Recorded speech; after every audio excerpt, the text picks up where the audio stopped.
Okay, well, welcome everyone. Today is our second day of competition for the Oral Language Festival.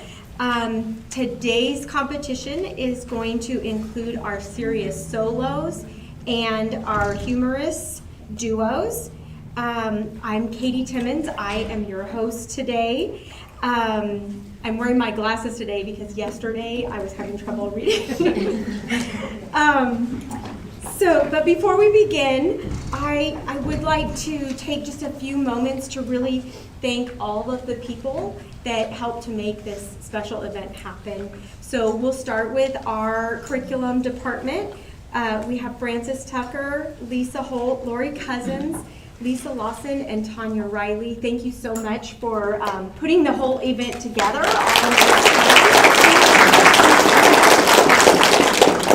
We, of course, have our coordinators and coaches from each school site.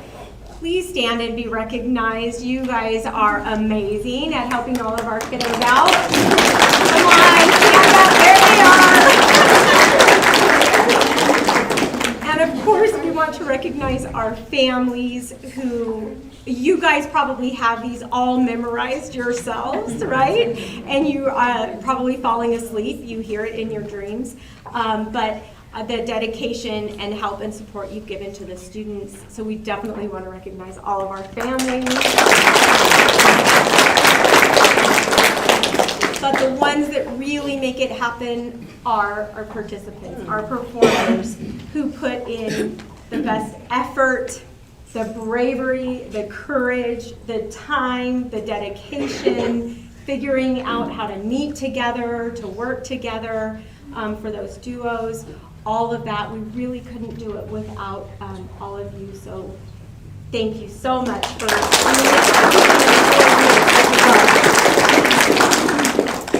So just a few logistics. At the end of our competition, we will be awarding 2 finalists to represent our district on March 7th at the Regional Oral Language Festival, as well as 1 alternate in case one of our finalists is unable to attend that date. Please be sure now to silence your phones if you haven't already. And we love seeing little ones here, but out of fairness to all participants, we request that during performances, if you need to step out, make sure that there's no distractions for our performers. You know, memorization, if there's one distraction, it can kind of throw things off.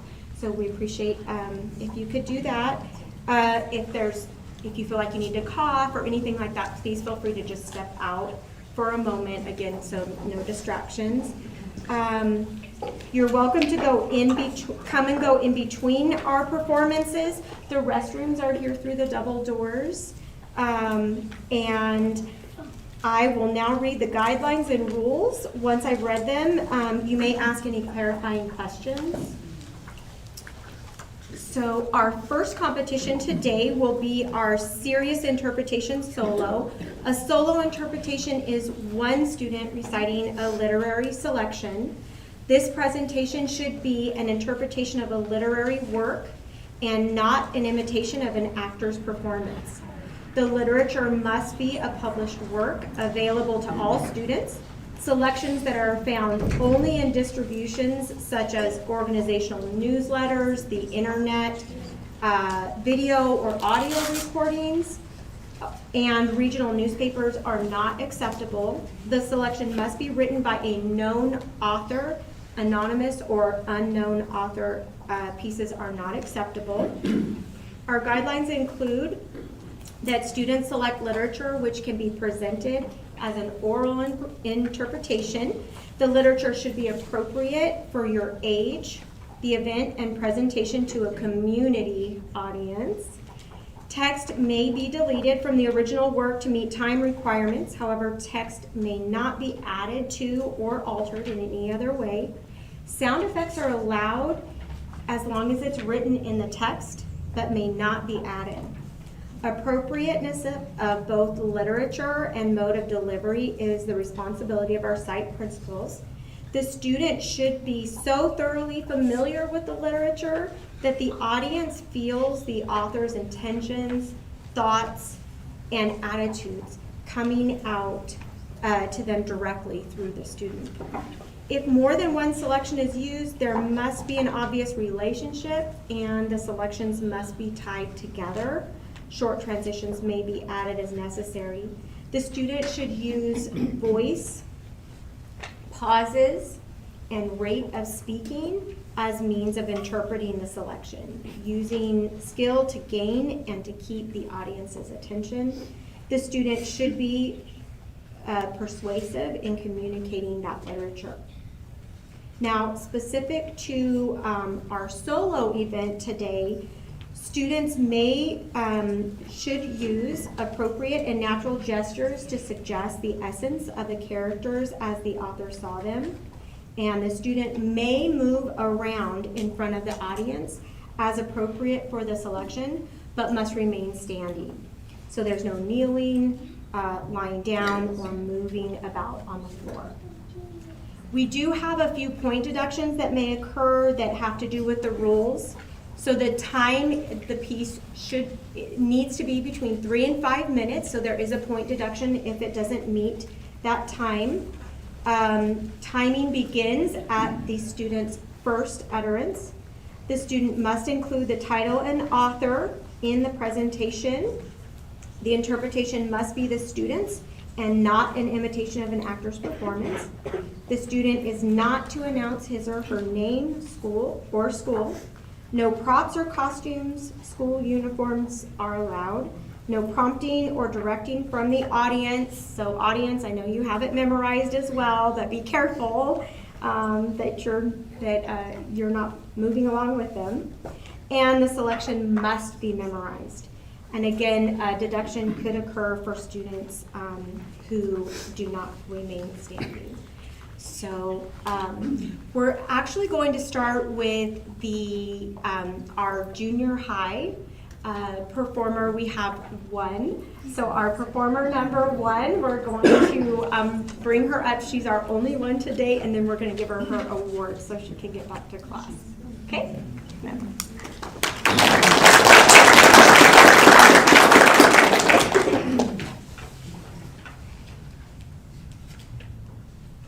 Once upon a midnight jury, while I pondered, weak and weary, over many a quaint and curious volume of forgotten lore, while I nodded, nearly napping, suddenly there came a tapping, as of someone gently rapping at my chamber door. "'Tis some visitor," I muttered, rapping at my chamber door. Merely this, and nothing more. Ah, distinctly I remember, it was in the bleak December, and each separate dying ember wrought its ghost upon the floor. Eagerly I had wished the morrow, vainly I had sought to borrow from my books surcease of sorrow. Sorrow for the lost Lenore, for the rare and radiant maiden whom the angels name Lenore, nameless here, forevermore.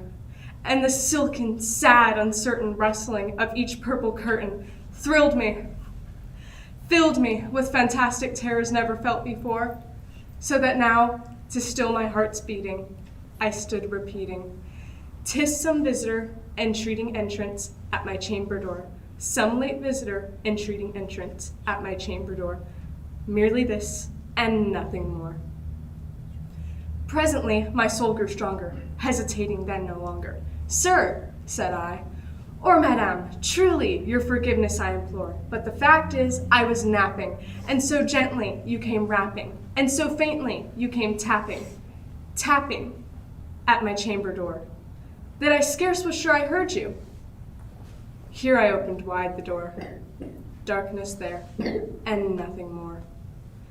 Deep into the darkness peering, long I stood there, wandering, fearing, doubting, dreaming dreams no mortal ever dared to dream before.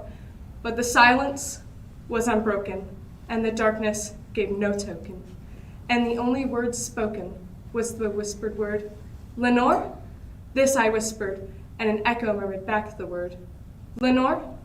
Merely this, and nothing more. Back into my chamber turning, all my soul within me burning. Soon I heard again a tapping, somewhat louder than before. "Surely," said I, "surely there is something at my window lattice. Let me see what there is, and this mystery explore. Let my heart be still a moment, and this mystery explore. 'Tis the wind, and nothing more." Open here I flung the shutter, when with many a flirt and flutter, in there stepped a stately raven of the saintly days of yore. Not the least obeisance made he, not a moment stopped or stayed he, but with mien of lord and lady, perched upon my chamber door, perched upon the bust of Pallas, just above my chamber door, perched and sat, and nothing more. Then this ebony bird beguiling my sad fancy into smiling, by the stern and grave decorum of the countenance it wore. "Though thy crest be shorn and shaven," said I, "art sure no craven, ghastly, grim, and ancient raven, wandering the nightly shore. Tell me what thy lordly name is on the night's Plutonian shore." Quoth the raven, "Nevermore."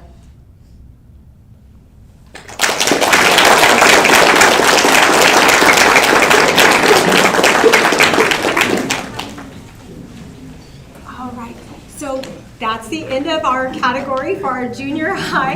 So we're gonna have her come back up and introduce herself and let us know what school site you come from. And we're gonna give her her finalist award. So come on up.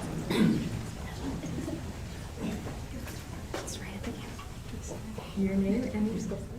My name is Peyton Benson, and my school is Rosedale Middle School.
We are ready to continue our competition with our elementary serious solos. So let's go ahead and call up our speaker number 2. Come on up.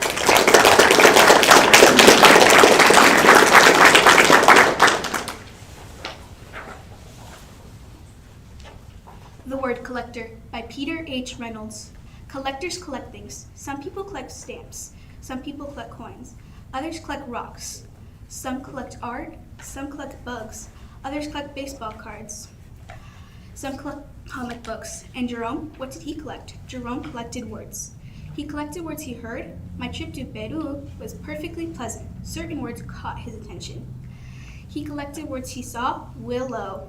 Certain words jumped out at him. He collected words he read. Emerald. Certain words popped off the pages. Short and sweet words. Bloom. Dream. 2-syllable treats. Hover. Treasure. Whisper. And multi-syllable words that sounded like a little song. Kaleidoscope. Symphony. Geometry. Some of his simplest words were his most powerful. Jerome filled his scrapbooks with more and more of his favorite words. The more words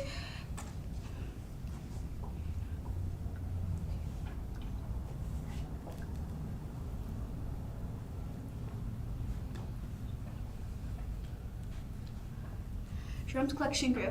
He began to organize them. Dreamy, science, sad, action, poetic. One day while transporting them, Jerome slipped and his words went flying. As he began to pick them up, he noticed his collection had become jumbled. Big words next to little words, sad words next to dreamy words. He began stringing words together, words he had not imagined being side by side. He used his words to write poems. He used his poems to make songs. They moved, they delighted. Some of his simplest words were his most powerful. Jerome eagerly collected more and more of his favorite words. The more words he knew, the more clearly he could share with the world what he was thinking, feeling, and dreaming. One breezy afternoon, Jerome climbed the highest hill, pulling a wagon packed with his word collection. He smiled as he emptied his collection of words into the wind. He saw children in the valley below scurrying about, collecting words from the breeze. Jerome had no words to describe how happy this made him.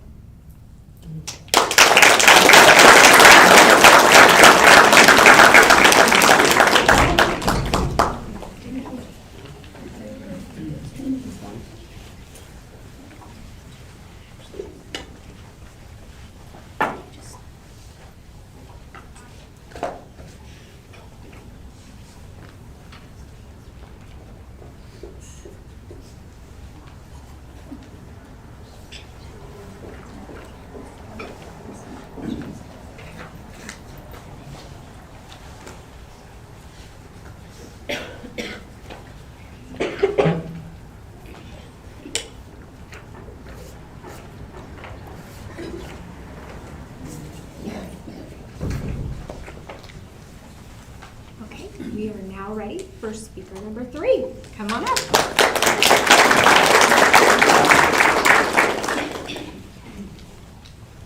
She Persisted by Chelsea Clinton. Sometimes being a girl isn't easy. At some point, someone will probably tell you no, will tell you to be quiet, and may even tell you that your dreams aren't possible. Don't listen to them. These American women certainly did not take no for an answer. They persisted. Harriet Tubman was born a slave, and her story could have ended there. Instead, she persisted, escaping from slavery and becoming the most famous conductor of the Underground Railroad. She risked her life many times to lead countless slaves to freedom. Every person she led to freedom arrived safely. I should fight for my liberty as long as my strength lasts. Once Helen Keller became blind and deaf, few people thought she'd be able to learn how to read, write, or speak. But she persisted. Helen learned to do all three, and not only was the first person with deaf blindness to graduate from college, but she used her story to help fight for more opportunities for people with disabilities. One can never consent to creep when one feels an impulse to soar. Inspired from an early age by her brother's childhood illness, Virginia Apricot was determined to become a doctor long before girls had such dreams.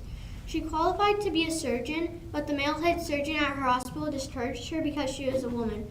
Nevertheless, she persisted in becoming an anesthetist and creating the Apricot score to test a newborn baby's health all over the world. Nobody, but nobody, is going to stop breathing on me. After Maria Talchi's family moved to California, partly to support her dream of becoming a dancer, she was teased in school because of her Native American culture and was encouraged to change her name to something more Russian, since many of the professional dancers at the time were Russian. She persisted, ignoring all the taunting and poor advice, to become the first great American prima ballerina. It never occurred to me to say it hurt to do that. As a 15-year-old, riding the bus home from Montgomery, Alabama, Claudette Colvin was expected to give up her seat to a white woman just because she was African American. In her refusal, she persisted, taking a stand for what's right and inspiring Rosa Parks to make the same choice 9 months later. And that's when they point to as the starting point of the modern civil rights movement. I knew then, and I know now, that when it comes to justice, There is no easy way to get it. As the first woman to serve as both U.S. Representative and U.S. Senator, Margaret Chase Smith could have let that fact alone in her legacy. Instead, she persisted, championing women's rights and more opportunities for women in the military and supporting space exploration. The head of NASA once said that we could have never put a man on the moon without Margaret. Sometimes the right way isn't the popular and easy way. Standing for right when it's unpopular is a true test of moral character. Watching fictional judges on TV inspired Sonia Sotomayor to want to be a real-life judge when she grew up. She knew she'd have to speak English as well as she spoke Spanish, study hard in school, and manage her IBs before one day she could wear a judge's robe and have a gavel in hand. She persisted, eventually becoming a Supreme Court justice and the first ever Latina to sit on America's highest court. I have never had to face anything that could overwhelm the native optimism and stubborn perseverance I was blessed with. So, if anyone ever tells you no, if anyone tells you that your voice isn't important or that your dreams are too big, remember these American women. They persisted, and so should you.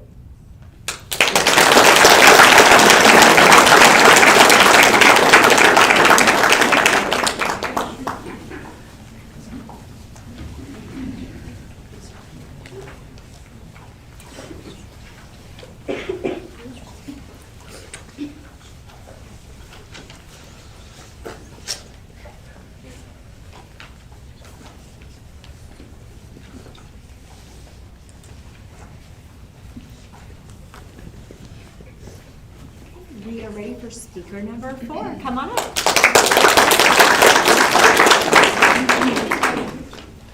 Out of My Mind by Sharon M. Draper. Words. I'm surrounded by thousands of words, maybe millions. Cathedral, mayonnaise, Mississippi, terrifying, wish, worry. From the time I was really little, maybe just a few months old, words were like sweet gifts, and I drank them like lemonade. They made my jumbled thoughts and feelings have substance. My parents have always blanketed me with conversation. My father sang to me. My mother whispered her strength into my ear. Every word my parents have spoke to me, I absorbed and kept and remembered. I have no idea how I entangled the complicated process of words and thought, but it happened quickly and naturally. From the time I was 2, all my memories had words, and all my words had meanings. But only in my head. I have never spoken one single word, and I'm almost 11 years old. I can't talk, I can't walk, I can't feed myself or take myself to the bathroom. Big bummer. My arms and hands are pretty stiff, but I can mash the buttons on the TV remote and move my wheelchair with the help of knobs. I can't hold a spoon or a pencil without dropping it, and my balance is like zip, Humpty Dumpty more control. When people look at me, I guess they see a girl with dark brown curly hair strapped into a pink wheelchair. By the way, there's nothing cute about a pink wheelchair. Pink doesn't change a thing. They'd see a girl with dark brown eyes that are full of curiosity, but one is slightly out of whack. Her head wobbles. Sometimes she drools. She's very tiny for a girl that's 10 3/4. Her legs are very thin, probably because they've never been used. Her body tends to move on its own agenda, feet kicking and arms flailing. After folks got finished making a list of my problems, they might take the time to notice I have a fairly nice smile and deep dimples. I think my dimples are cool. I'm always amazed at how adults assume I can't hear. They talk about me as if I'm invisible or something. figuring I'm too retarded to understand their conversation. Dr. Hughley said, "You're lucky. She has the ability to smile and laugh, but Melody will never be able to walk on her own or speak a single sentence. She will never be able to feed herself. Once you accept that reality, you can deal with the future." That was just plain mean. Once you accept that reality, you can deal with the future. Mom made it sound like could have been a mewing of a kitten. She was losing it. You can also decide to put Melody in a residential facility. There she can be cared for and kept comfortable. You and her husband can go on with your lives without her as a burden. In time, her memories of you will fade. Mom wasn't even looking at me. She was staring daggers at Dr. Hughley. "Let me tell you something, Doctor. There is no way in heaven or hell that I will be sending Melody to a nursing home. I think you're cold and insensitive, and I hope you never have a child with difficulties. You'd probably throw it away with your trash." Dr. Hughley looked shocked. "And what's more, I think you're wrong. I know you are. Melody's more brains in her head than you will ever have, despite those fancy degrees from fancy schools you got posted all over your walls." She marched me out of his office, rolling me through the doors. "I'm taking you right now and enrolling you at Spalding Elementary School. Let's get busy."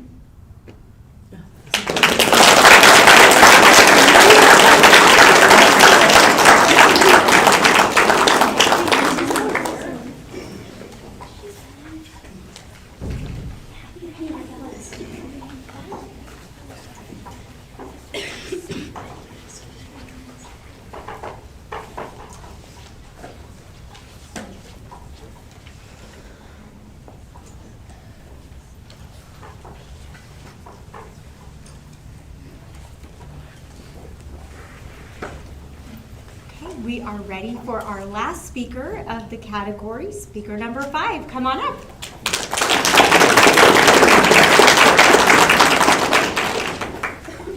Girl Wonder, a baseball story in 9 innings by Deborah Hopkinson. Girl Wonder was inspired by the life of baseball pioneer Alta Weiss, born February 9, 1890. In 1907, at age 17, Alta pitched for a semi-all-pro male team. First inning. I must have been born to play baseball because I was only 2 when I hurled a corn cob at an old tomcat chasing my favorite hen. I threw so hard that the cob shot across the barnyard and bopped him on the head. Would you look at that, Doc? Your little girl's got some arm. And that old tomcat leaped like lightning and never pestered my chickens again. Second inning. By the time I was 6, I was tossing the ball for hours. The glove on my hand as big as one of Mama's prized sunflowers. Even then, I could make that hard. Round ball zinging through the air, Pop pinned a target on a bale of hay and told me, "Get ready, wind up, let her fly." Most times, I hit bullseye. Alta, you're a real girl wonder. Third inning. Nothing could keep me from baseball. Summers, I played with the boys in town. In winters, I got up early to practice. The bitter Ohio cold couldn't put out the fire inside me. My muscles knew what to do as easy as my ABCs. Fourth inning. By the time I was 17, I'd struck out every boy in town. You're almost a lady. Isn't it time you quit playing the game? Quit? I haven't even started. Fifth inning. Pop and I took a trip to Vermilion. I spotted some fellows playing ball. They looked sharp.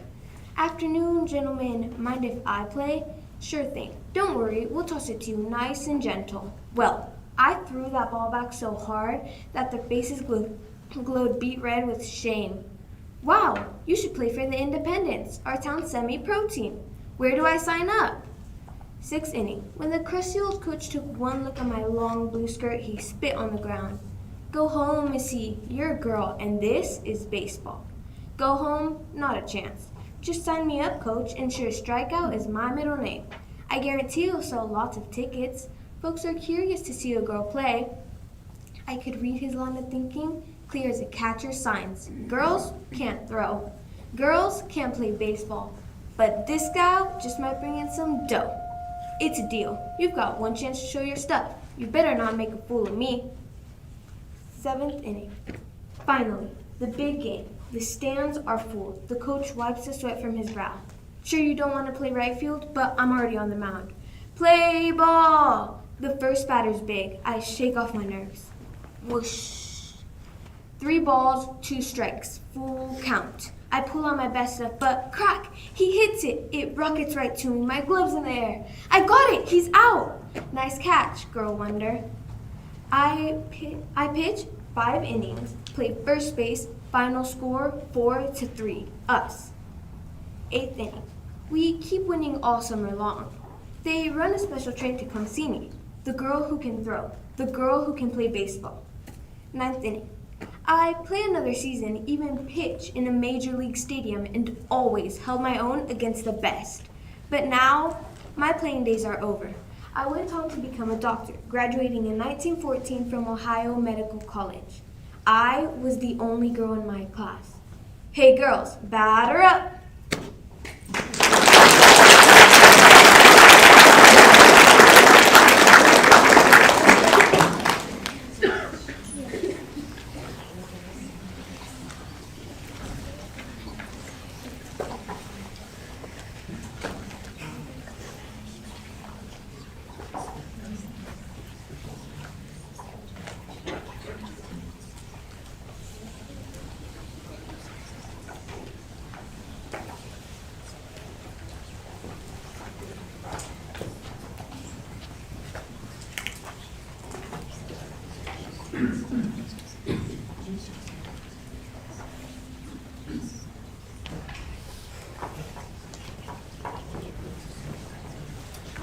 All right, so that's the end of our serious solo category.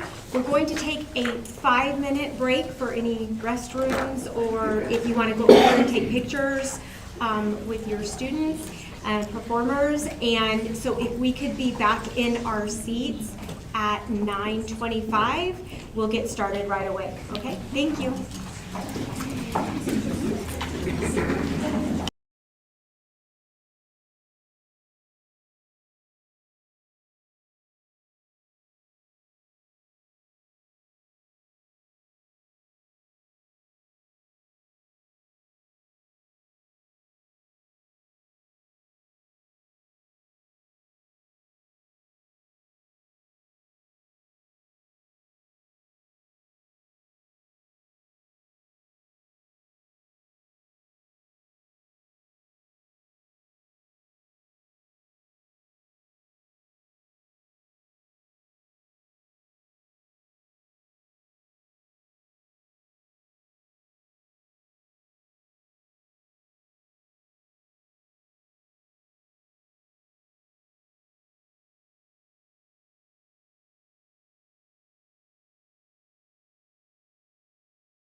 back now. We will be starting our humorous interpretation duo. I'm just going to go over the differences between the duo versus the solo. So a duo interpretation is two students reciting a literary selection in both unison and solo parts. The students should use voice, pauses, and rate of speaking as means of interpreting the selection, using skill to gain and to keep the audience's attention. The student should be persuasive in communicating that literature. There should be a balance of solos and duos during your presentation. And the rules or point deductions are the same as our last event, with the exception of you are not allowed to move your feet, so you need to stay in one position. Yes? What do you mean by pauses? So typically it would be if you pause for a kind of dramatic pause. So if you're speaking and if something is funny, you might pause for some time for the audience to catch it and laugh. And it also might be for emphasis, pausing after you've said something important. So it would be something that you have put into your presentation already, or something that you could work on later if you need to. But pausing, yes. So pacing and pausing. Any other questions on it? Okay, then we are ready for speakers number 6. Come on up.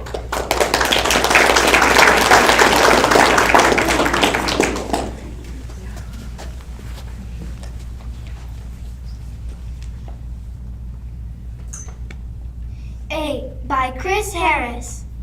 Leo's mom and dad were great. They never made him clean his plate. At night they let him stay up late. In no way were they second rate. Except in one which all relate, they both forgot to teach him 8. 8, you ask? What do you mean? I mean that he knew 17. And all the other numbers too, like 4 and 6 and 9 he knew. But somehow, by some twist of fate, he never even heard of 8. And things were bound to stay that way Until the dreaded, fateful day that little Leonardo Arden found himself in kindergarten. said the teacher. Is there any student who can say how many fingers I have? What amount? Leo then stood up to count. 1, 2, 3, 4, 5, 6, 7, 9, and 10. You have 11. Students laughed. The teacher frowned. Who was this wee obnoxious clown? 11 fingers? What a fool. She said, see me after school. Leo Arden, now that you're in kindergarten, you must be a better student, not so impish or impudent. Trust me, you can't act this way all 24 hours of the day. Leo said, I do respect you. Still, I feel I must correct you. 24? You did just scold me. That's not what you should have told me. Forms are in, dear Miss Flowers, each day's 26 full hours. Here you might say, hey, that's new. Why was Leo off by 2?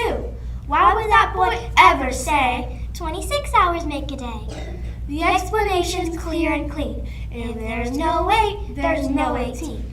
And 28 is also gone, and 38, And on and on. In fact, the higher Leo counted, all the more his problems mounted.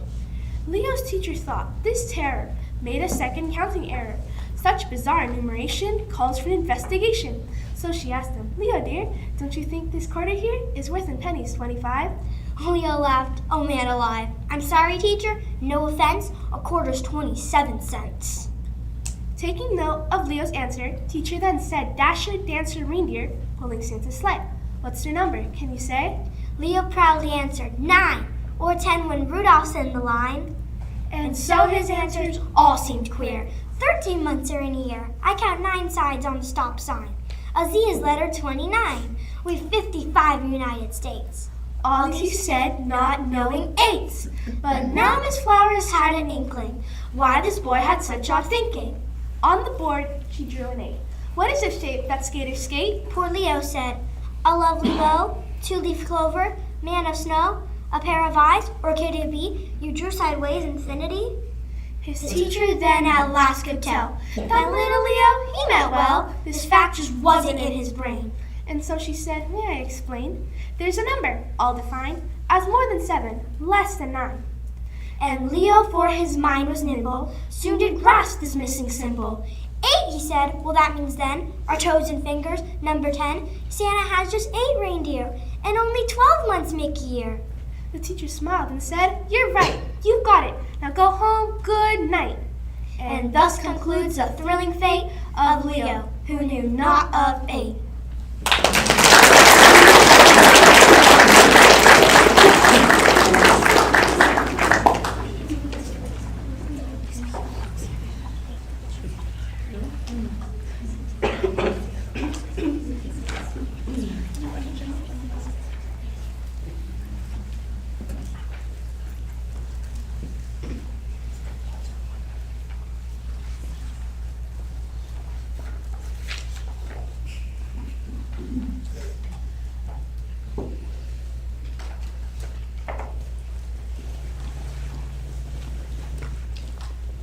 We are now ready for speakers number 7. Come on up.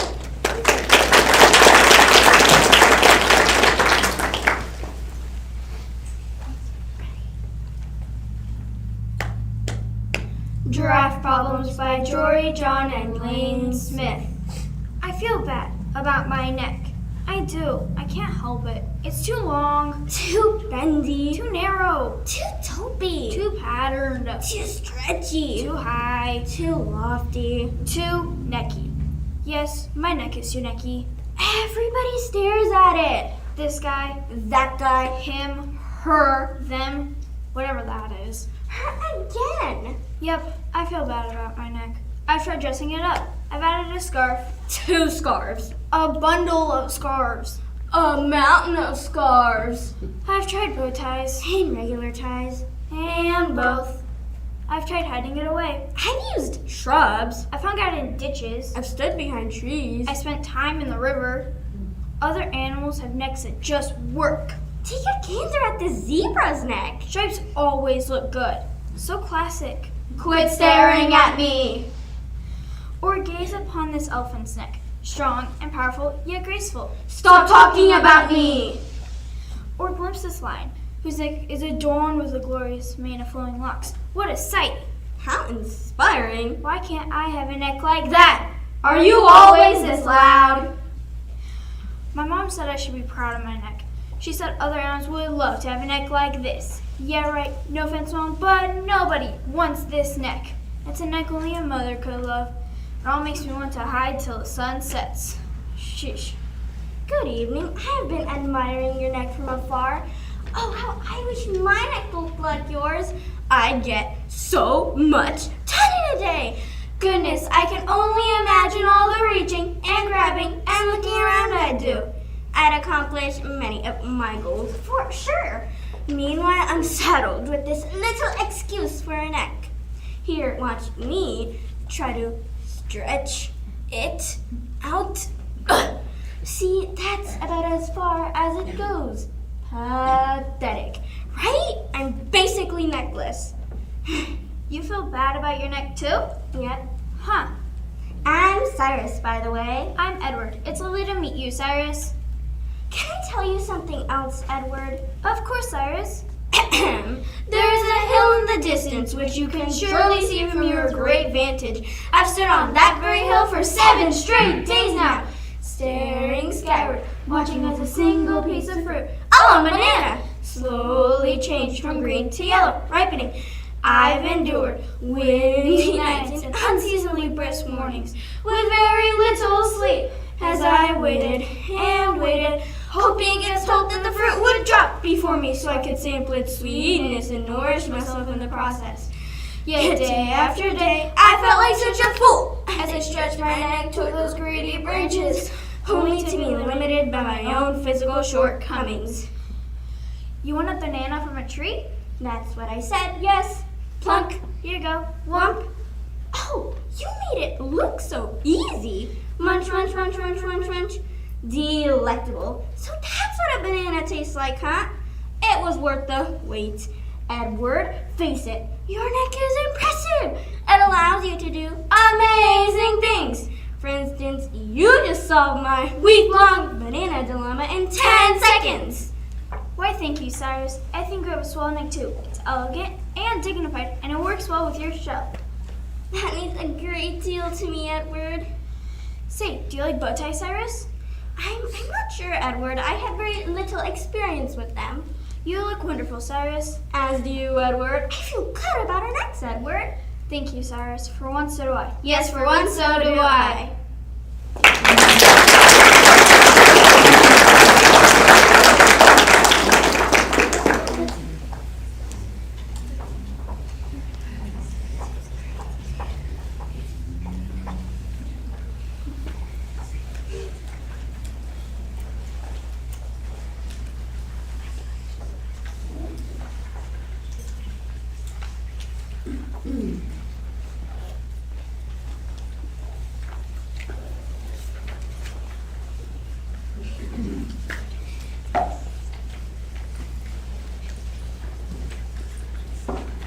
We are ready for speakers number 8. Come on up.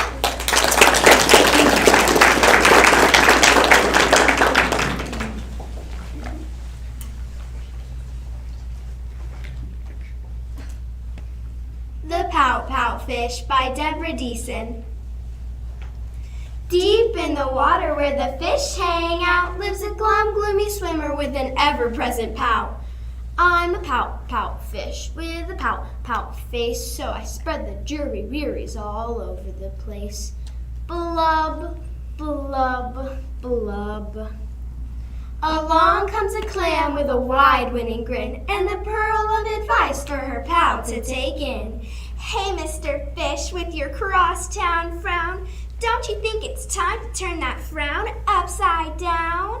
Says the fish to his friend. Nice thought, Mrs. Clam. I hear what you're saying, but it's just the way I am. I'm a pout, pout fish with a pout, pout face, so I spread the jury wearies all over the place. Blub, blub, blub. Along comes a jellyfish, he floats through the ocean, his tentacles all trailing in a gentle locomotion. Hey, Mr. Fish, with your daily scaly scowl, I wish you wouldn't greet us with a grimace and a growl. Says the fish to his friend, Mr. Jelly, I agree. I'd like to be more friendly, but it isn't up to me. I'm a pout, pout fish with a pout, pout face, so I spread the jury wearies all over the place. Blub, blub, blub. Along comes a squid, quite a slender, squiggly sight. She is squirmy, she is squelchy, she is slyly impolite. Hey, Mr. Fish, you kaleidoscope of mope. How about a smile, a little joy, a little hope? Says the fish to his friend, Mrs. Squid, I would try, but I haven't any choice. Take a look and you'll see why. I'm a pout, pout fish with a pout, pout face, so I spread the jury wearies all over the place. Blub, blub, blub. Along comes an octopus with 8 giant arms, covered on the underside with tiny sucker charms. Hey, Mr. Fish, let me tell it to you straight. Your hokey-pokey sulking is an unattractive trait. Says the fish to his friend, Mr. 8, my chum. With a mouth like mine, I'm destined to be glum. I'm a pout, pout fish with a pout, pout face, so I spread the jury wearies all over the place. Blub, blub, blub. Now along comes a fish in a silent silver shimmer. The gang has never seen before this bright and brilliant swimmer. She approaches Mr. Fish, but instead of saying hey, she plants a kiss upon his pout, and then she swims away. Mr. Fish is most astounded. Mr. Fish is just aghast. He is stone-faced like a statue, then he blinks and speaks at last. My friends, I should have known it all along. I thought I was pouty, but it turns out I was wrong. I'm a kiss fish with a kiss face, so I'll spread the cheeries all over the place. So I'll smooch, smooch, smooch, smooch, smooch.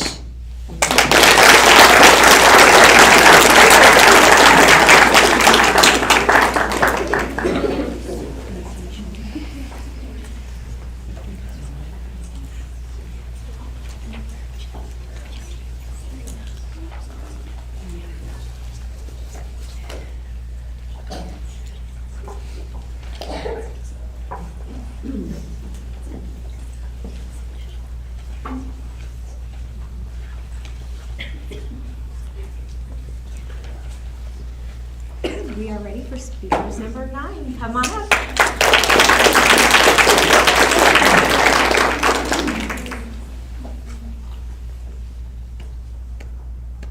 Be Quiet by Ryan T. Higgins. Finally, I get my very own book to star in. This is going to be great. I'm going to make it wordless. They're very artistic. This book will have no words, starting now. Hi, Rupert. What are you? Shh, be quiet. This book does not have words. Wowee! A wordless book? Can I help? Oops, I'm talking about talking. Stop! The book has already started. You're messing it up. Please let me stay in the book. I promise to be extra quiet. I'll be extra wordless, please. I said be quiet. This is a wordless book. Hey guys, what's with all the shouting? Hey, Thistle, we're making a wordless book, but I've got to be quiet, so I can't tell you about it. A wordless book? I love those. They're very artistic. Can I be in it? Yes, but we won't tell Rupert since we're not supposed to be talking. I told you to be quiet. You're putting too many words in the book. Yay! This book is going to be so fun! Quiet, you. This book will be more than fun. It will be visually stimulating. What does visually stimulating mean? I think it means we're going to poke our readers in the eyeballs with pictures. That's not what it means. It means we have to have strong illustration. Rupert is right. What this book needs is some strong but silent types. Strong but silent. What about him? He's strong, he's silent. Every book needs a bear in it. I don't know. He looks grumpy. What about something cuter? What about a kitten? Kittens are super cute and friendly. Aw, look at its cute little nose and whiskers. And its big brown eyes and shiny teeth. Nibs, I think it's getting a little too friendly. Quick, think of something vegetarian. A cucumber. We'll just draw a smile on it and add some googly eyes. And there, a vegetarian.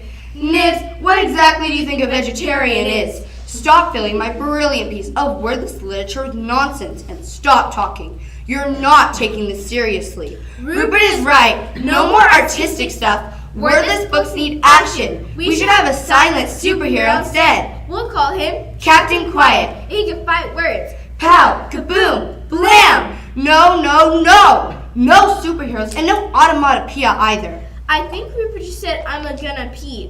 What do you think that means? I think it means he should have gone to the bathroom before the book started. What about mimes? Mimes are extra quiet. Guess what I'm miming? Let's see. Is it a cheese sandwich that thinks it's a hummingbird with a lettuce sweater? Don't you know what be quiet means? It means don't make a sound. Right. It's like saying about a tree falling in the woods. How's it go? Nibs, can you help? I'm on it.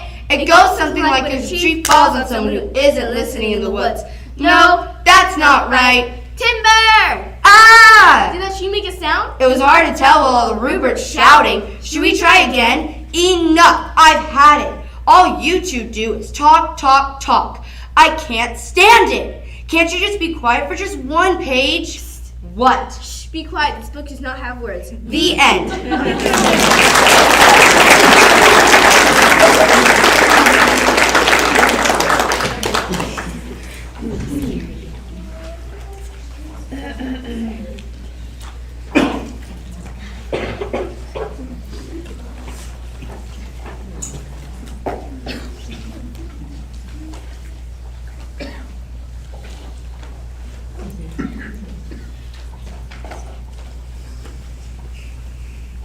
All right, we're ready for speakers number 10. Come on up.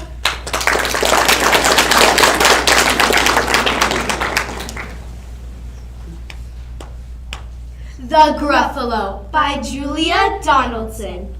A mouse took a stroll through the deep, dark woods. A fox saw the mouse, and the mouse looked good. Where are you going to, little brown mouse? Come and have lunch in my underground house. That's terribly kind of you, Fox. But no, I'm going to have lunch with the Gruffalo. A Gruffalo? What's a Gruffalo? A Gruffalo, didn't you know? He has terrible tusks and terrible claws and terrible teeth with his terrible jaws. Where are you meeting him? Here, by these rocks. And his favorite food is roasted fox. Roasted fox, I'm off, Fox said. Goodbye, little mouse, and away Fox sped. Silly old fox, doesn't he know there's no such thing as a gruffalo. On with the mouse through the deep dark woods. An owl saw the mouse, and the mouse looks good. Where are you going to, little brown mouse? Come and have tea in my treetop house. That's frightfully nice of you, Owl. But no, I'm going to have tea with the gruffalo. A gruffalo? What's a gruffalo? A gruffalo, why, didn't you know? He has knobbly knees and turned out toes and a poisonous wart at the end of his nose. Where are you meeting him? Here, by this stream. And his favorite food is owl ice cream. Owl ice cream, to-woo. Goodbye, little mouse, and away Owl flew. Silly old owl, doesn't he know there's no such thing as a gruffalo? On with the mouse through the deep dark woods. A snake saw the mouse, and the mouse looked good. Where are you going to, little brown mouse? Come and have a feast in my log pile house. That's wonderfully nice of you, Snake. But no, I'm going to have a feast with the gruffalo. A gruffalo? What's a gruffalo? A gruffalo, why, didn't you know? His eyes are orange, his tongue is black, he has purple prickles all over his back. Where are you meeting him? Here, by this lake. And his favorite food is scrambled snake. Scrambled snake? Oh, my snake said. Goodbye, little mouse, and away Snake slid.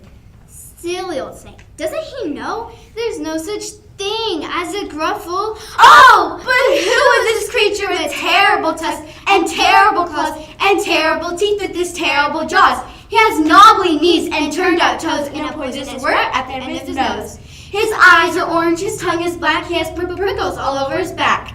Oh, help! Oh, no! It's a gruffalo! My favorite food. You'll taste good on a slice of bread. Good? Don't call me good. I'm the scariest creature in the deep dark wood. Just follow behind me and soon you'll see. Everyone is afraid of me. Oh, sure, the gruffalo said, bursting into laughter. You lead the way, and I'll follow after. They walked and walked till the gruffalo said, I hear a hiss in the grass ahead.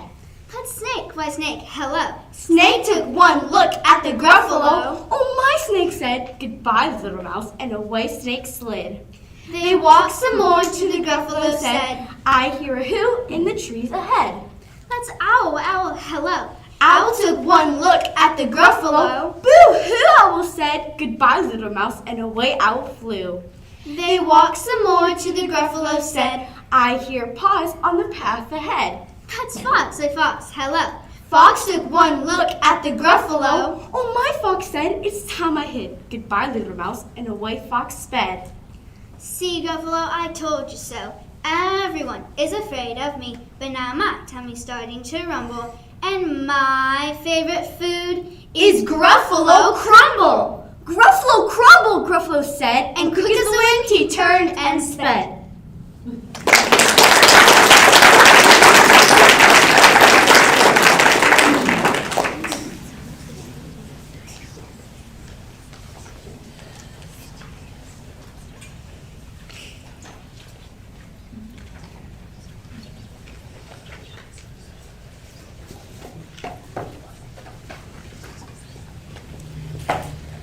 All right, we're ready for speakers number 11. Come on up.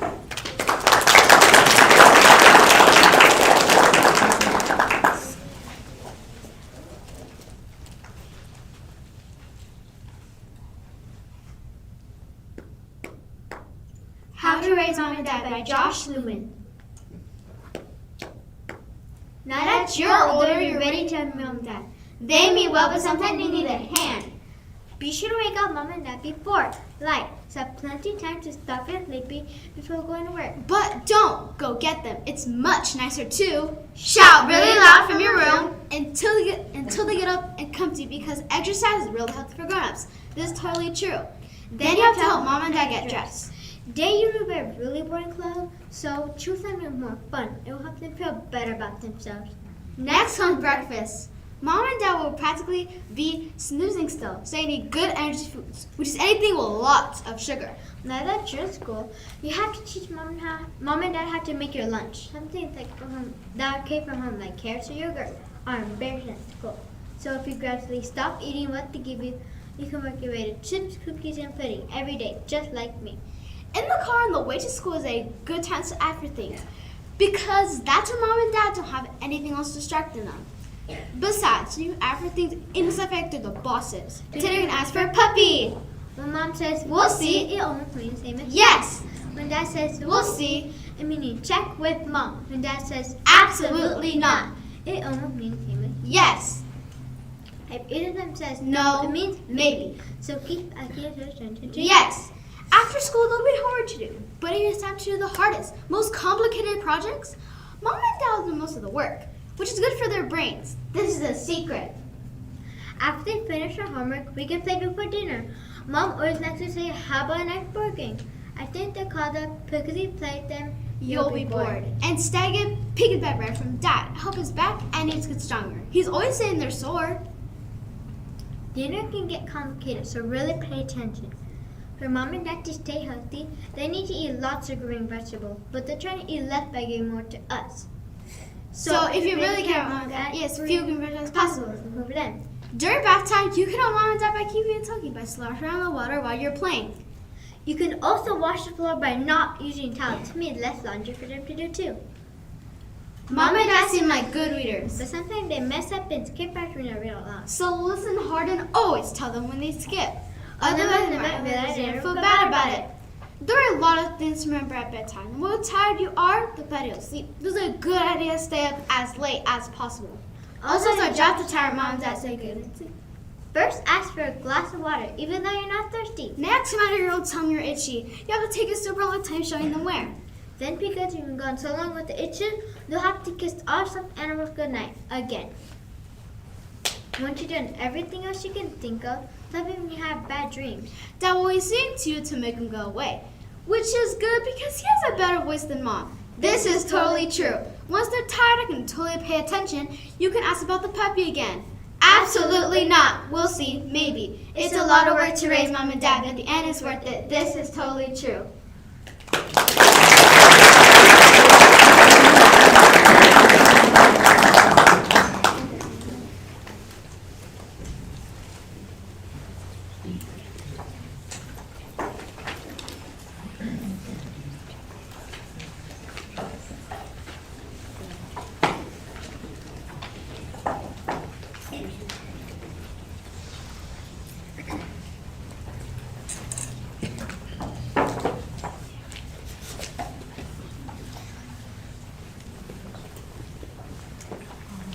We are ready for speakers number 12. Come on up.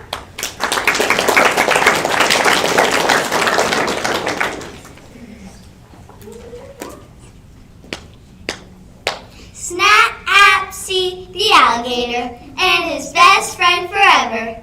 Probably. Words by Julie Flacco. Snapsy the alligator was the most interesting reptile in the whole world. He was taller than the tallest tree. He delighted the crowds at the jamboree, and once he jumped over 23 cars on his scooter. He's my very best friend. Thanks, but I think you're exaggerating. We met at a party, and now we do everything together. Actually, I'm going into town to run errands by myself. But wouldn't it be more fun to have a best friend disco bonanza and we get tired from all this dancing? We can have a sleepover. It's 10 o'clock in the morning. Snapsy the alligator led his very best friend in a conga line all the way to... I have to stop at the library to return these books. Perfect! We can plan our best friend sleepover. I prefer quiet evenings alone. I want to go check out the new smoothie place. Smoothies are for a morning of boring. Let's stop our popcorn. Scary movies. You know what else is fun to do at a sleepover? Wear pizzas on our heads. What? Now we can do what best friends do. Let's play Pinochle. What's that? Here are hats. Braid my hair. How? I did not agree to any of this. Sure you did. I'm your BFF. You can tell we're BFFs because we have these shirts. Who's Bert? Me? I I am? You never told me I had a name. You never asked. Oh. Now, do you want to sing karaoke with me? Not really. Do you want to put on temporary tattoos with me? Definitely not. But this is what happens at a sleepover. I did not ask to have a sleepover. I like sleeping by myself. I did not ask for a best friend. I invited you to one party and you never left. All the other guests went home weeks ago and you're still here. So you don't want to wear pizzas on our heads? I do not. I see. I guess I'll go then. I'm sure I can find another best friend somewhere. Thank you. Now I can read in peace. Then again, I've always wanted to try painting. Maybe I'll have a snack. Oh, for heaven's sake. Oh, hello. I happen to be in the neighborhood. I have something for you. A sleepover? I'll have to reschedule my swim lesson. But only if you want. I do. Turns out it's more fun with you around. I get that a lot. I brought you this gift. Pears, peaches, pineapple, pizza to wear on our heads. For smoothies and to eat. Thank you, Bert. I do love smoothies and pizza. And Snapsy the alligator and his BFF had a lovely evening doing the things that best friends do. They had such a wonderful time that they decided Bert should move in. What?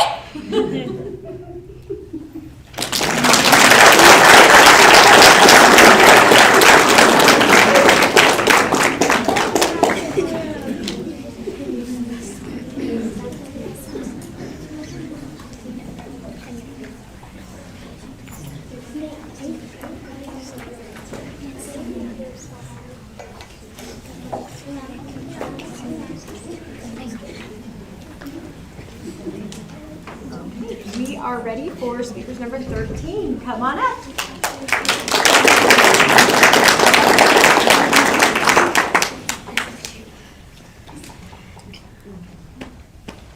It's Not Easy Being a Bunny by Marilyn Sadler. PJ Funny Bunny was very sad. He did not like being a bunny. His mother made cooked carrots every day. He had far too many brothers and sisters, and his ears were very big.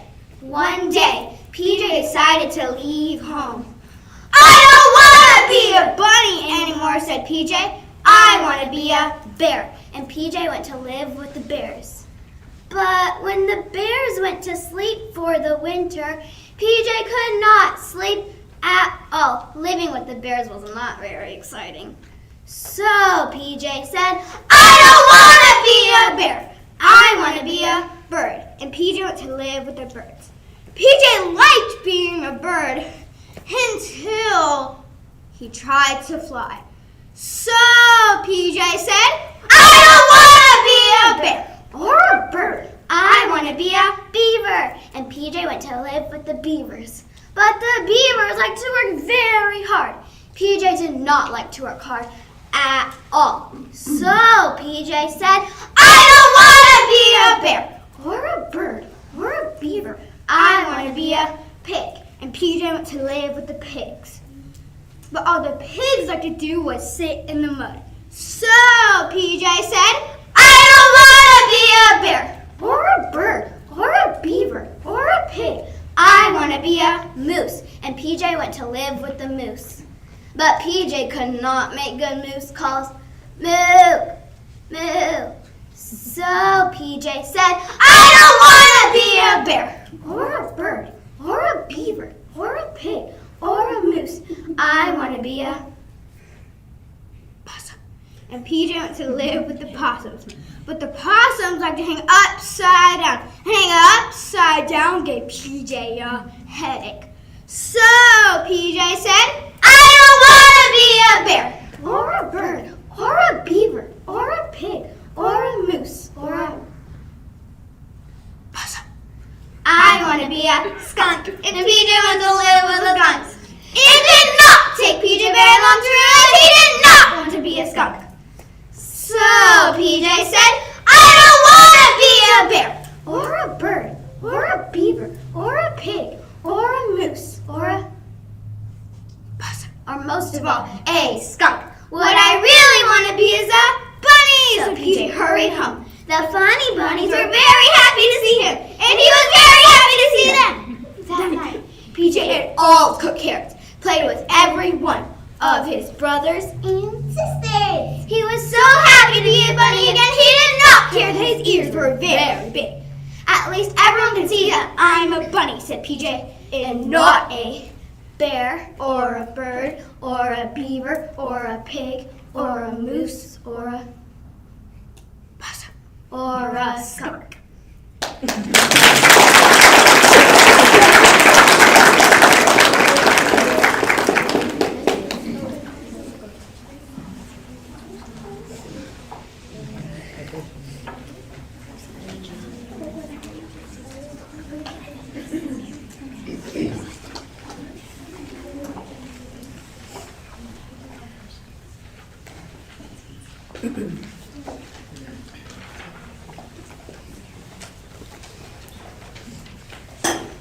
We are now ready for speakers number 14. Come on up.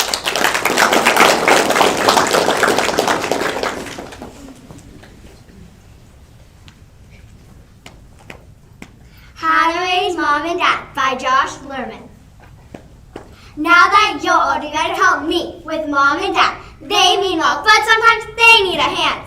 Be sure to wake up Mom and Dad before it's light, so they'll have plenty of time to stop feeling sleepy before going to work. But don't go get them. It's much nicer to shout really loud from your room until they get up and come to you, because exercise is healthy for grown-ups. This is totally true. Then you'll have to help Mom and Dad get dressed. They usually wear really boring clothes, so choose stuff that's more fun. It will help them feel better about themselves.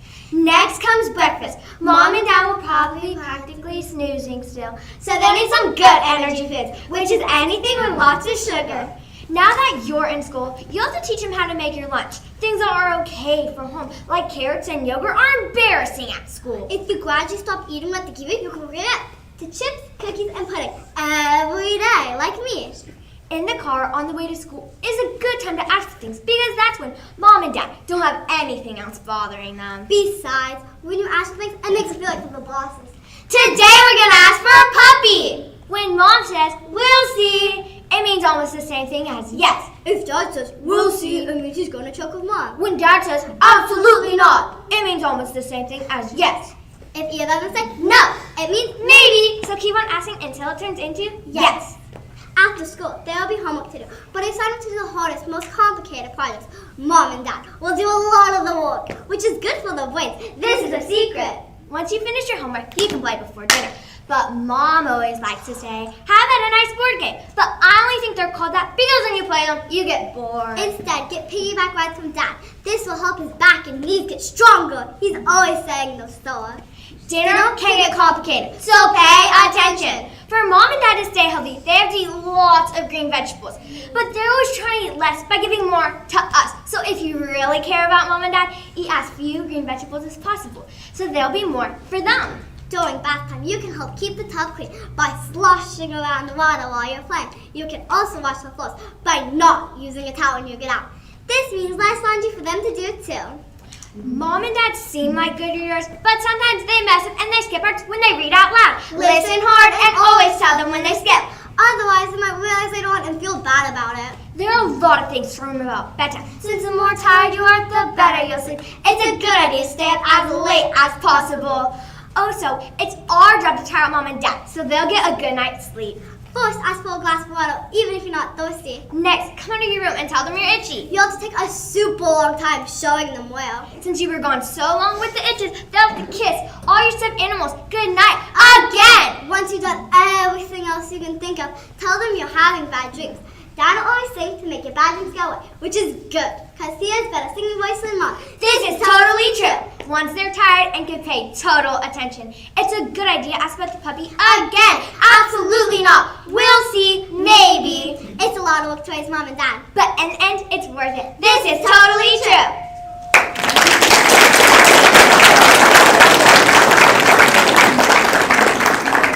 All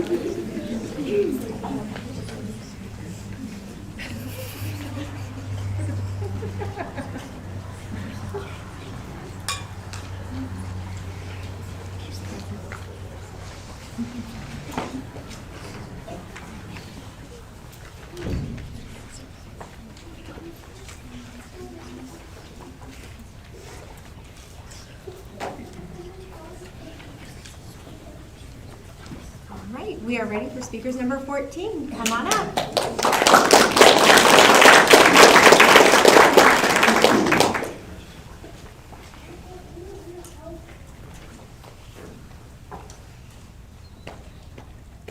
Seriously, Snow White was so forgetful. The story of Snow White as told by the dwarves by Nancy Lowen. I love Snow White dearly. She's a beautiful person inside and out. But honestly, the girl's got a mind like a leaky bucket. Here's the real story of Snow White and the 7 dwarves. My name, by the way, is Seven. We dwarves used to have real names, but Snow White couldn't remember them. One day, we came home from the mines to find our cottage door open. We thought we'd been burgled. It was just a lovely little girl, sound asleep. In the morning, she had quite a story to tell. Hello, she said. I'm Snow White. The queen sent me into the woods and a hunter was supposed to kill me, but he was nice and let me go. I wandered a long time in the woods. I guess I'm very pretty, and that's why the queen doesn't like me. I'm Snow White. Would it be alright if I lived with you? I love playing house, and keeping house for real wouldn't be all that different. Would it? Did I tell you that my name is Snow White? Wow, did she have energy? Like Snow White was interesting. She'd forget to turn on the stove, she'd forget to turn it off. She knit scarves that were 10 feet long. Just because she forgot to stop. She'd make banana cream pie. And forget the bananas.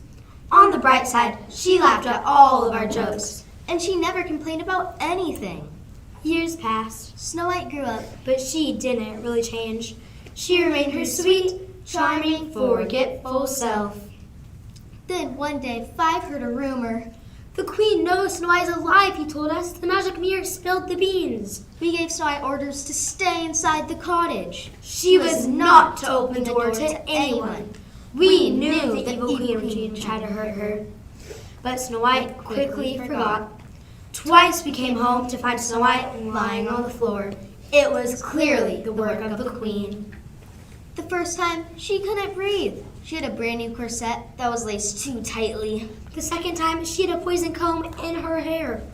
All the queen had to do was dress up as an old woman and offer something pretty for sale. Any thoughts of being careful went right out of Snow White's head. We posted reminders, we even wrote, "Do not open the door," and syrup on her pancakes. But once again, we came home to find Snow White on the floor. This time, we couldn't help her. There was no corset to loosen or comb to remove. We thought she was dead, killed by a magical spell. Yet days passed, and she remained as lovely as ever. It's like she's forgotten how to wake up, Five whispered. We couldn't make ourselves bury her, so we placed Snow White in a glass coffin and brought her to a spot on the mountainside. We took turns guarding her. Thank goodness that's not the end of the story. Then, one day, I heard voices in the woods. Nora, Majesty, it's not time for lunch. We ate lunch an hour ago. Don't you remember? Oh, right. Silly me. Suddenly, I was face to face with the prince. But he barely noticed me. He couldn't take his eyes off Snow White. What happened to her? He asked. What's her name? I told him the whole story. She's the most beautiful girl I've ever seen, he breathed. Those lips. Those eyes. What did you say her name was? Could I take her home with me? Now that I've seen her, I don't think I can live without her. What silky hair she has. Tell me again, what's her name? I smiled. The prince reminded me of a certain someone. We were bringing Snow White back to the cottage so the other dwarves could say goodbye. Without warning, the prince stopped and turned around. Hey, what about lunch? He asked. The servant slipped. The coffin slid. And Snow White coughed. Out of her throat flew a bit of rosy red apple. Rosy red poisoned apple, that is. She sat up. Did someone say something about lunch? Yes, Snow White married the prince, of course. The queen actually showed up at the reception, if you can believe it. Everyone threw dinner rolls at her and booed so loudly that she ran away and was never heard from again. Things are pretty much back to normal now. When it gets cold outside, we're thankful for our 10-foot-long scarves. And every once in a while, we make banana cream pie without any bananas. Just for old time's sake.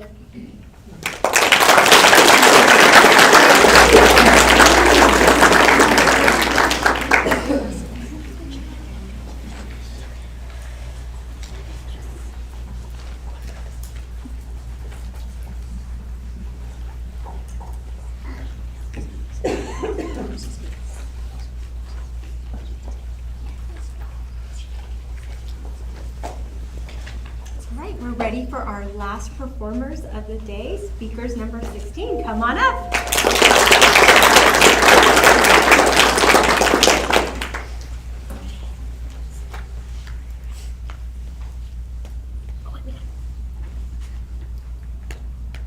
The Panda Problem by Deborah Underwood, illustrated by Hannah Marks.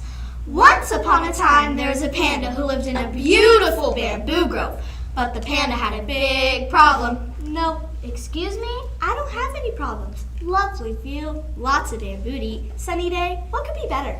Psst. This is a story. I'm the narrator and you're the main character. The main character. That sounds important. It is, but you need a problem. Why? So you can solve the problem? That's how stories work. So, what's your problem? Do you want to go somewhere? No. Are you afraid of spiders? No. Do you need a friend? No. Do you wish you could fly? No. Do you wish you were green? No. Is your paw sore? Oh, let me check. No. How am I supposed to tell a story if you don't have a problem? Oh no, looks like you're the one with the problem now, buddy. Hey, what if you're the main character and I'm your problem? What? Ridiculous. You're right. How could a sweet little panda like me be a problem? Unless I started playing the banjo really badly. Hey, where did you get that? And what if I hung upside down and sang the bamboo burp song? Bamboo burp, bamboo burp. You are definitely starting to feel like a problem now. Great! And what if it started raining jelly beans? Now there's a problem for you. How will you explain that? Next time, I'm going to narrate a story about rocks. Nice, quiet rocks. And what if a bunch of aliens landed? How could you possibly tell a story about burping pandas, jelly bean rain, and aliens? Aliens? There's no such thing as... Blink! Oh, hi, aliens! And what if we built a boat and sailed to Antarctica? But the setting for the story is a bamboo grove. There are no penguins in bamboo groves. Okay, so we have a main character, you, and a problem, me. So what happens next? Well, sometimes the problem gets worse, but that won't happen now because things can't get any worse. Oh, can't they? What if suddenly there were two pandas? Wow, I'm tired and hungry, very hungry. I think we have a problem. Finally, what is it? We're hungry and there's no bamboo in Antarctica. Well, that is a problem. How will you solve it? I don't know. I'm too hungry to think straight. Glippity glork. Hey, great idea, aliens. Okay, narrator, you get us home. We'll stop making problems so you tell your panda story. No banjos, no burping, and no penguins.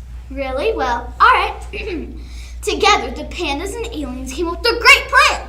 The pandas and aliens belts out Help! with jelly beans. The alien ship scoops everyone up in its tractor beam and dropped them safely back in the bamboo grove, where they all settled to a bamboo and jelly bean feast. Wow, that was a satisfying ending. Oh, I'm really sleepy. Wake up! We need to help the narrator tell a story. We promised. No, it's okay. Let's try again tomorrow. Oh, sleepy too. Hey, why don't you tell me a bedtime story? Sure, we're story experts now. Once upon a time, there was a narrator, and the narrator had a big problem. Nope.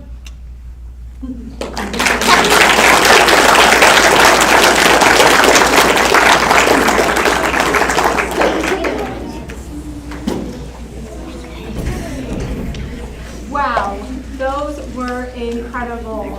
You guys feel good about getting it all out and doing it? You guys did an amazing job. Didn't they do an amazing job?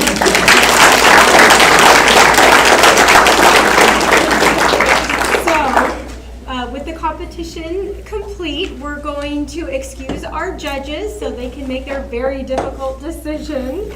And in the meantime, we'd like to take a few minutes to make sure that each of you are recognized through our live stream as well, because we have people watching you all across the district and also hopefully at home as well. So we'll start with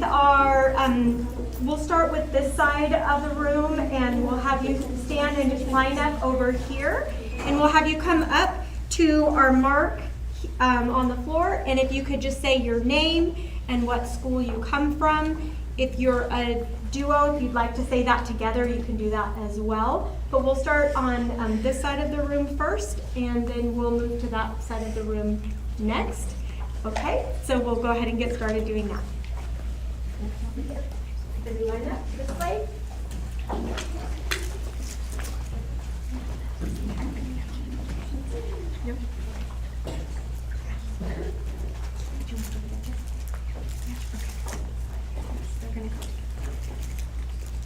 I'm Kaylee and I go to Del Rio. I'm Layla and I also go to Del Rio.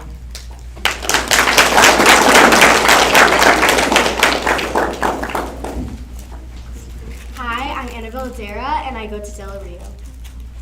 I'm Sylvia and I go to Del Rio Elementary.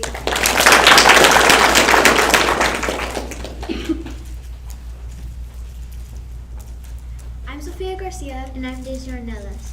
We both come from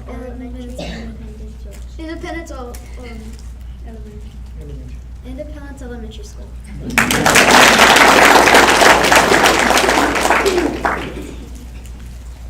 I'm Emily. I'm Claire. And we're from Centennial.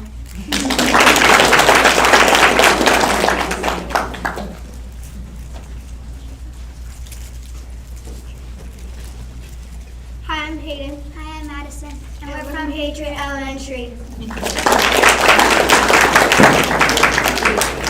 I'm Brooke. I'm Soleil, and we're from Independence Elementary. Hi, I'm Ava Miller and I'm from Almondale Elementary School.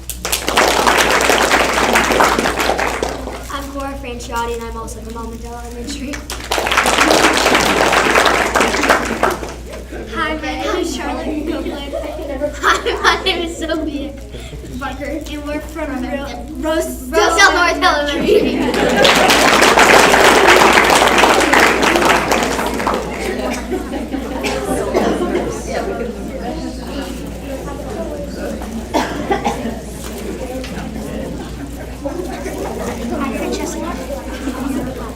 I'm Francesca Reyes Felicia and I'm from Almondale Elementary.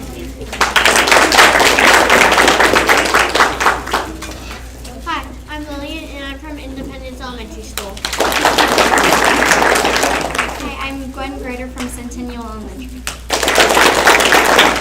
Hi, I'm Isabella Gonzalez from Independence Elementary.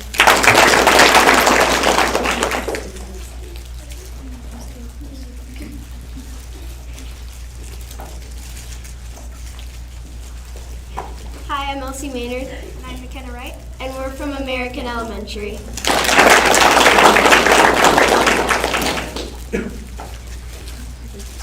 Hi, I'm Katie Beckett. I'm Alima Jayoti, and we're representing Mrs. Hitchcock's 6th grade class from Patriot Elementary. I'm Noelle, And I'm Valentina. and we're from American Elementary. All right, so we will take a break until we get the results in. Feel free to take pictures on our background, hang out for a little bit, and then we'll let you know when all of our results are in. And I also have one more person that I'd really like to thank, which is Ryan Rust, who is taking care of our live streaming today. Get that out to everyone who's not able to attend. So thank you so much. You guys enjoy, and we'll be back with the results.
the judges were sharing with us what a difficult decision it is and how amazing all of the pieces were today. Really, really impressive. So you did not make this easy. So just a reminder that we have an alternate that will be awarded, and that person will go if one of our 2 finalists are unable to attend the regional competition. So as alternate, you'll want to keep practicing for just in case, we never know what might come up. And then we have 2 finalists, and when they're announced, it's in no particular order, just to make sure that that's clear. So starting with our serious solo elementary competition, we'll start with our alternate is from Independence, and it is She Persisted. Come on up.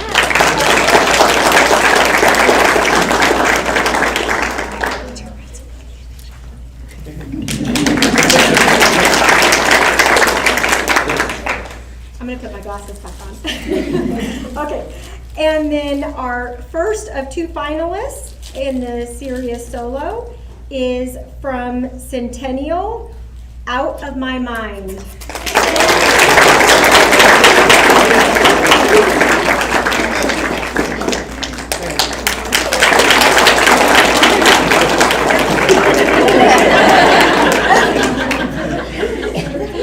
And our other finalist that is going to be going to our regionals from Independence, Girl Wonder, is that right? Yeah. Yes, Girl Wonder, a baseball story in 9 innings. I'm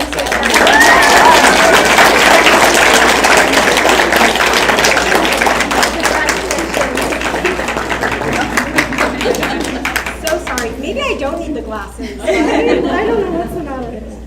All right, moving on to our humorous duo. Our alternate, we'll start with our alternate group, is from Rosedale North, The Panda Problem.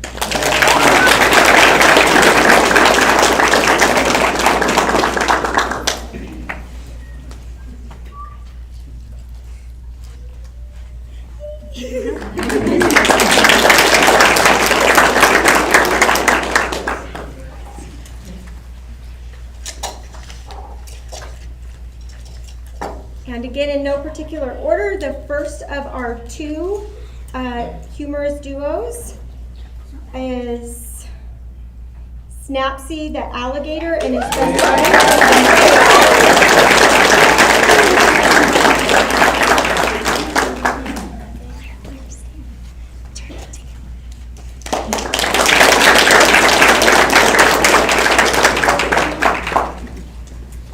And I also forgot to mention at the end if we could have all of our finalists and alternates over at the background so we can get pictures at the end. So this will be our final finalists that will be going to the regionals, and it is our group from Del Rio, Be Quiet.